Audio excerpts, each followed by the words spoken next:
অবশেষে খোঁজ মিলল ঢাকাই সিনেমার জনপ্রিয় চিত্রনায়িকা সাদিকা পারভিন পপির। দীর্ঘদিন ধরেই আড়ালে ছিলেন তিনি। এবার তিনি প্রকাশ্যে এলেন এক পারিবারিক বিতর্কের সূত্র ধরে। বিস্তারিত শাহিদা আহমদ জান্নাতীর ডেস্ক রিপোর্টে।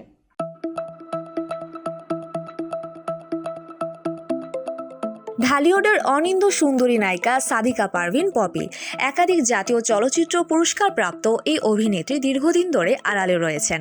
একসময় পর্দা কাঁপানো এই নায়িকা হঠাৎ নিজেকে গুটিয়ে নেন শোবিজ দুনিয়া থেকে। প্রথম দিকে চলচ্চিত্র সংশ্লিষ্টরা বিষয়টি স্বাভাবিকভাবে নিলেও সময়ের সঙ্গে সঙ্গে তাকে ঘিরে ধোঁয়াশা তৈরি হতে থাকে। গুঞ্জন ওঠে তিনি গোপনে সংসার পেতেছেন এবং মা হয়েছেন। 2021 সালের অক্টোবরে রাজধানীর একটি বেসরকারি হাসপাতালে পুত্র সন্তানের জন্ম দেন পপি। জানা গেছে সন্তানের নাম আয়াত এবং তার বয়স প্রায় 4 বছর। নায়িকা বর্তমানে স্বামী সন্তান নিয়ে ধানমন্ডিতে বসবাস করছেন, তবে বর্তমানে তিনি খুলনায় অবস্থান করছেন। অনুসন্ধানে বেরিয়ে এসেছে পপির স্বামীর পরিচয়। তার স্বামীর নাম আদনান উদ্দিন কামাল, যিনি জান্নাত গ্রুপের ম্যানেজিং ডিরেক্টর এবং জাহাজ ব্যবসার সঙ্গে যুক্ত। তিনি লালবাগ কাজী রিয়াজউদ্দিন রোডের বাসিন্দা। সম্প্রতি ছেলের জন্মদিন পালন করতে দেখা গেছে এই দম্পতিকে।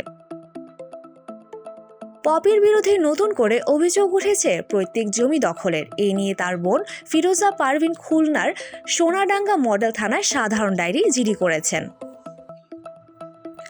জিডির সূত্র ধরে জানা যায়, সোমবার 3 ফেব্রুয়ারি দুপুর 12টা 30 মিনিটের দিকে পপি তার স্বামী আদনান উদ্দিন কামাল, কল্লোল মজুমদার, শিপন সহ কয়েকজনকে নিয়ে সোনাডাঙ্গা থানাধীন শিববাড়ি এলাকায় জমি দখল করতে যান। বাধা দিলে ফিরোজা পারভিন সহ সবাইকে হুমকি দেওয়া হয়। পপির মা মরিয়ম বেগম অভিযোগ করে বলেন, আমার মেয়েটা আগে ভালো ছিল, কিন্তু বিয়ের পর থেকেই আমাদের নানাভাবে হুমকি ধুমকি দিচ্ছে। তার বাবার জমি দখল করতে চাইছে। আমরা প্রতিনিয়ত হয়রানির শিকার হচ্ছি। পপির মেজ বোন ফিরোজা পারভিন বলেন, আমরা 4 বোন 2 ভাই। পপি সবার বড়। বাবার মৃত্যুর পর থেকে সে আমাদের হয়রানি করছে, জমি দখলের চেষ্টা চালাচ্ছে বহুদিন ধরে।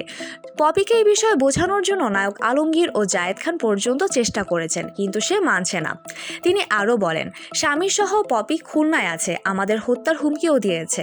আমরা ন্যায় বিচার চাই।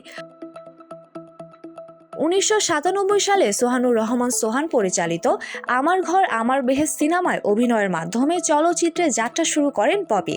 তবে তার প্রথম মুক্তিপ্রাপ্ত সিনেমা কুলি, যেখানে তিনি ওমর সানির বিপরীতে অভিনয় করেন।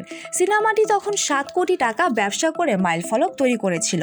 একের পর এক সুপারহিট সিনেমা উপহার দিয়ে ঢালিউডে নিজের জায়গা পাকা করেন এই অভিনেত্রী। তবে বর্তমানে তিনি সিনেমা থেকে দূরে গোপন সংসার ও জমি দখলের অভিযোগে আলোচনায় রয়েছেন।